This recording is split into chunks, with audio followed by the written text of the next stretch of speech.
A copy of this book, The Adventures of Dougal, was the first book I borrowed from our local children's library in Dublin, which I joined as a very small boy. It was based on a television series called The Magic Roundabout, 5-minute cartoon episodes that would be broadcast just before the early evening news, each concerning the adventures of Dougal the dog and his friends, who included a cow called Ermintrude, a hippie rabbit named Dylan, and a slightly dim but well-meaning snail named Brian. Now, if this series sounds incredibly childish, it was, but in the best possible way. It was anarchic and silly, but also kind and clever and laugh-out-loud funny. It brought joy into my life.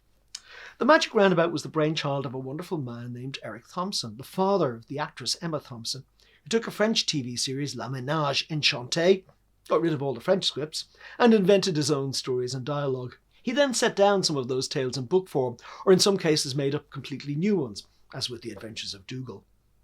Now, in the days before nearly everything became accessible online, or even on DVD or Blu-ray, if you missed an episode of The Magic Roundabout on television or wanted to re-watch one that you particularly enjoyed, it might be years before it was shown again. Similarly, if you just wanted to spend a while with those characters and revisit their world, your options were pretty limited. And that went for every television show or movie that you enjoyed. When they were gone for a very long time.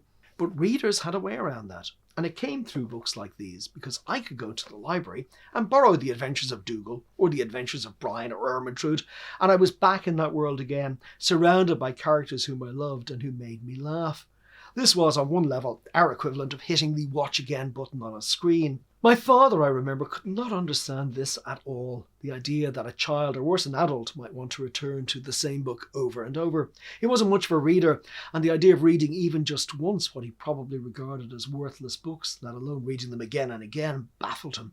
The world of stories wasn't real to him, whereas for me it was at least as real, and certainly happier and more interesting, than the one in which I was forced to spend the rest of my time. And something of that fed into the Book of Lost Things and the Land of Lost Things, books as an escape, as a means of entering other worlds with their own reality.